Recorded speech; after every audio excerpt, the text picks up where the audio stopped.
19h, merci de nous rejoindre sur Al24 News. Madame, monsieur, bonsoir. Voici les titres de l'actualité.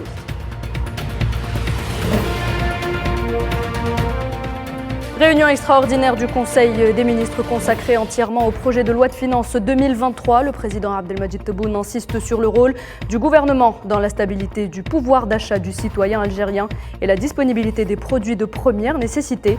Le dossier automobile également discuté avec l'ouverture de l'importation de véhicules de moins de 3 ans pour les particuliers.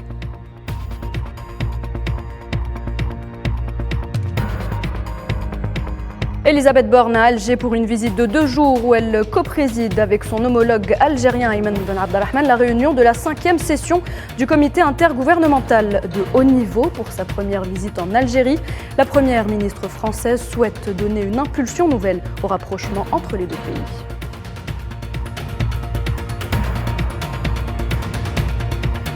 Le Conseil de sécurité de l'ONU réunit demain lundi les pays contributeurs à la MINURSO, alors que l'envoyé personnel du secrétaire général de l'ONU, Staffan de Mistura, était à Moscou vendredi pour un entretien avec le ministre russe des Affaires étrangères, Sergueï Lavrov.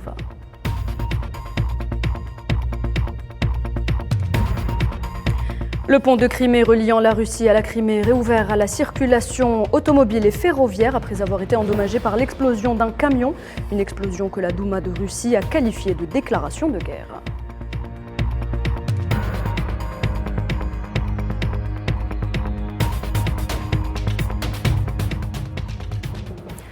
Et on entame ce journal avec la réunion extraordinaire du Conseil des ministres consacrée entièrement au projet de loi de finances 2023. Une réunion est présidée ce dimanche par le chef de l'État algérien, Abdelmadjid Tebboune. Le président algérien a tout d'abord insisté sur la préservation du pouvoir d'achat et sur la disponibilité des produits de première nécessité en soulignant la volonté du gouvernement de s'opposer à toute forme de spéculation.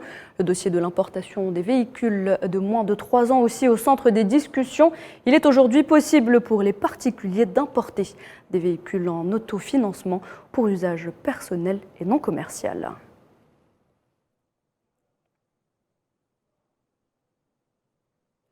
Abdelmadjid Tebboune a reçu un appel téléphonique de la part de son homologue français Emmanuel Macron, un appel lors duquel les deux présidents ont évoqué les relations bilatérales entre l'Algérie et la France et exprimé leur satisfaction quant à l'évolution positive de ces relations.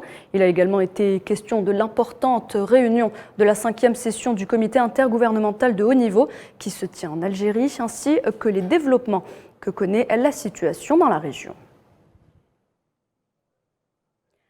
La réunion de la 5e session du comité intergouvernemental de haut niveau sera justement coprésidée par la première ministre française Elisabeth Borne et son homologue algérien Ayman Ben Abdelrahman. Elisabeth Borne est donc arrivée à Alger ce dimanche pour une visite de 2 jours. Objectif, relancer la coopération franco-algérienne. Et un mois et demi après la visite d'Emmanuel Macron en Algérie, la première ministre veut donner une impulsion nouvelle au rapprochement entre les deux pays. Pour son premier déplacement à l'étranger, elle est accompagnée de 16 ministres, soit près de la moitié de son gouvernement. Et en direct du Centre international des conférences Abdellatif Rahal, où se tiennent les travaux de ce comité, on retrouve notre envoyé spécial, Kherdin Batache. Bonsoir Kherdin. Bonsoir Nouhat. Alors Kherdin, plusieurs accords doivent être signés entre les deux pays lors de cette session, lors de ces travaux. Qu'est-ce que vous pouvez nous en dire ? Eh bien, en ce moment même, au moment où je vous parle, les parapheurs sont prêts, Nouhad, et on attend l'arrivée des 2 délégations pour la signature des accords de partenariat décidés entre les 2 délégations. Vous venez de le préciser, pas moins de 16 ministres, disons 15, parce que Madame la ministre de la Transition écologique et énergétique n'a pas pu faire le déplacement car à la dernière minute, elle a été déclarée positive au Covid. Donc, c'est une nouvelle dynamique entre les relations. Dans les relations algéro-françaises qui est déclarée ici à Alger, la vision de l'accord d'Alger renouvelé doit être donc consacrée aujourd'hui à travers les travaux de la 5e session du comité intergouvernemental de haut niveau. Mais il s'agit également de renouer le dialogue euro-méditerranéen entre l'Algérie et la France, 2 pionniers justement au sein du bassin méditerranéen. Il s'agit également de renouer la coopération économique entre les 2 pays dans une espèce de partenariat gagnant-gagnant, comme il a été précisé aujourd'hui par le ministre des Affaires étrangères algérien Ramtan Lamamra, mais aussi de faire en sorte que la concordance de point de vue dans plusieurs secteurs soit aussi concrétisée en accord concret entre les deux parties, Alger et Paris. Très bien. Kherdine Batache, merci. Je rappelle que vous étiez en direct du Centre international des conférences Abdellatif Rahal. Et puis avant de se rendre au CIC, Elisabeth Borne a déposé une gerbe de fleurs au monument des martyrs, au lieu de la mémoire algérienne de la guerre d'indépendance.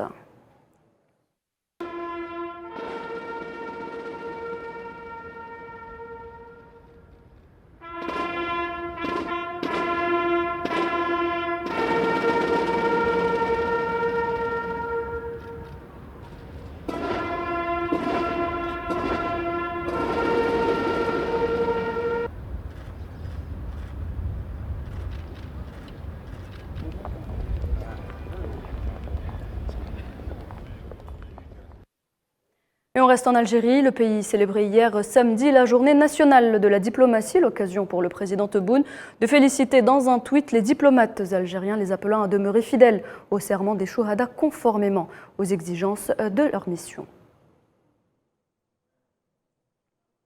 Et en marge de la 60e célébration de la journée nationale de la diplomatie, le ministre algérien des Affaires étrangères, Ramtan Lamamra, a tenu une conférence de presse lors de laquelle il a évoqué différents dossiers de l'actualité. Il met en particulier l'accent sur le rôle de la diplomatie algérienne et son importance en tant que mouvement de lutte, d'accomplissement et de modération. Les détails avec Naliman Zekar. Diplomatie algérienne, sommet arabe, réconciliation des factions palestiniennes ou encore relations algéro-françaises, Ramtan Lamamra, ministre des Affaires étrangères algérien, n'a pas manqué de faire le point sur l'ensemble de ces sujets. Lors d'une conférence de presse, le ministre a souligné le rôle que joue la diplomatie en Algérie. Ramtan Lamamra a insisté sur son aspect militant ainsi que son importance dans l'émancipation des peuples, considérant ces dernières comme une partie indivisible des diplomaties arabes et africaines. La diplomatie algérienne est une diplomatie de lutte et d'accomplissement, une diplomatie de modération aussi, car elle mise sur le respect des principes du droit international. La diplomatie algérienne a su prouver à travers l'histoire que c'est une diplomatie responsable. Dans le même sens, le chef de la diplomatie algérienne a jugé important de mettre en exergue l'avancement des préparatifs du sommet arabe. Le ministre algérien souligne l'importance de la question palestinienne qui sera au cœur de cette rencontre. Il confirme par ailleurs la tenue d'une réunion de réconciliation des factions palestiniennes prochainement à Alger, un rendez-vous prévu pour le 11 et 12 octobre prochain, selon l'ambassadeur de Palestine en Algérie. En marge de la visite de la chef du gouvernement français Elisabeth Borne, le ministre algérien a tâché d'évoquer la question des relations algéro-françaises, indiquant un nouveau départ concrétisé par la reprise des coopérations entre les deux pays. Concernant le Sahel, Ramtan Lamamra a réitéré les principes de l'Union africaine ainsi que le positionnement de l'Algérie comme pionnière de la lutte africaine contre le terrorisme. Et l'Algérie se prépare donc à accueillir le sommet arabe d'Alger. Nous sommes à moins d'un mois de ce rendez-vous d'envergure et tout semble fin prêt. Le chef de la diplomatie algérienne l'a affirmé ce matin. Nous pouvons dire que nous avons officiellement achevé les préparatifs logistiques, organisationnels ainsi que l'ensemble des préparatifs indispensables à la tenue du sommet le 1er et 2 novembre prochain. La question palestinienne sera au centre de ce sommet arabe d'Alger. Justement, une réunion des factions palestiniennes est prévue. À Alger également, Ramtan Lamamra a assuré que toutes les parties seront présentes, ajoutant que l'Algérie a minutieusement préparé la rencontre. Nous pouvons confirmer que la réunion des factions palestiniennes aura lieu prochainement ici à Alger avec la présence des délégations palestiniennes suite à une acceptation unanime de l'invitation envoyée par le président de la République. L'Algérie a minutieusement préparé la rencontre en coordination avec de nombreux pays arabes soutenant la réconciliation palestinienne. Et les Palestiniens continuent de souffrir des exactions sionistes. Justement, en Cisjordanie occupée, les forces sionistes ont bloqué l'accès au camp de réfugiés de Chouafat quelques heures après la mort de 2 adolescents palestiniens dans un raid sioniste. Rien ne semble arrêter l'entité sioniste malgré les condamnations incessantes. Les colons prennent régulièrement d'assaut la mosquée Al-Aqsa. Ce dimanche, ils étaient une dizaine à procéder à des rituels talmudiques et à des marches provocatrices. Et puis nous le disions en titre, le Conseil de sécurité de l'ONU tiendra demain lundi à New York une réunion des pays contributeurs de troupes à la mission des Nations Unies pour l'organisation d'un référendum d'autodétermination au Sahara occidental, alors que l'organe onusien s'apprête à examiner fin octobre le renouvellement du mandat de cette mission. Mohamed Amin Aberkan. Dans son dernier rapport sur la situation au Sahara occidental, le secrétaire général de l'ONU, Antonio Guterres, a salué le soutien des pays contributeurs aux efforts de la MINURSO pour parvenir à un équilibre entre les observateurs militaires conformément aux objectifs de l'action pour le maintien de la paix.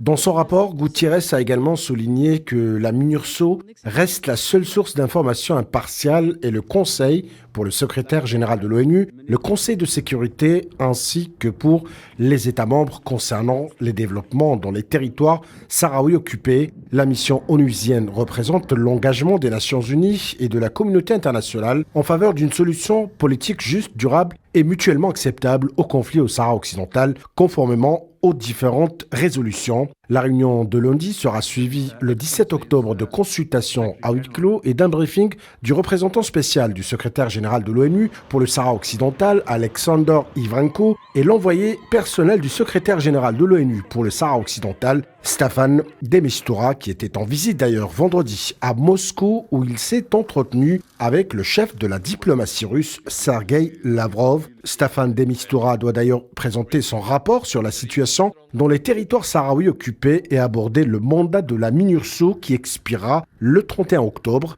Il est à rappeler qu'en juillet dernier, les autorités d'occupation marocaines ont empêché l'envoyé personnel du secrétaire général de l'ONU, lors de sa visite au Maroc dans le cadre de sa tournée dans la région, de se rendre dans les territoires occupés du Sahara occidental, une interdiction condamnée par le Front Polisario, qui a dénoncé en outre l'absence totale d'une volonté politique de Rabat de contribuer de manière constructive au processus de paix des Nations Unies au Sahara occidental. Le pont de Crimée est rouvert à la circulation automobile et ferroviaire. Ce pont stratégique reliant la Russie à la Crimée a été endommagé hier par l'explosion d'un camion qui a fait au moins 3 victimes. Selon les autorités russes, une enquête criminelle est ouverte. Et dans une première réaction, le vice-président de la Douma en Russie a qualifié cette explosion de déclaration de guerre. Le parlementaire a souligné que le fait de ne pas riposter de manière adéquate et appropriée à cet acte fera que de tels incidents se reproduiront.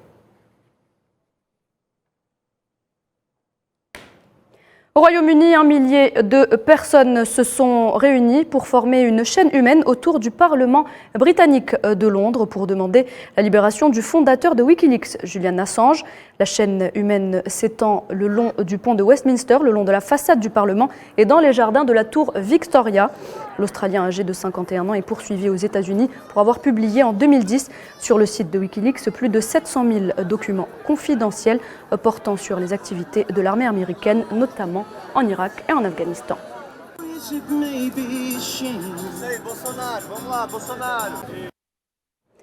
Et on termine avec du sport. Le néerlandais Max Verstappen, sacré champion du monde de Formule 1 après le Grand Prix du Japon qu'il a magistralement remporté.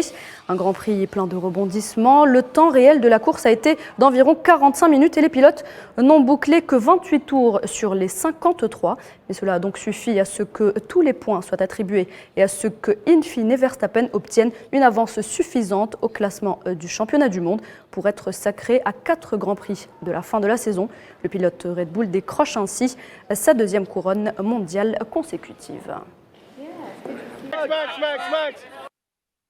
Et voilà, c'est la fin de cette édition. Merci de l'avoir suivi. L'information continue sur nos réseaux sociaux. Je vous retrouve demain.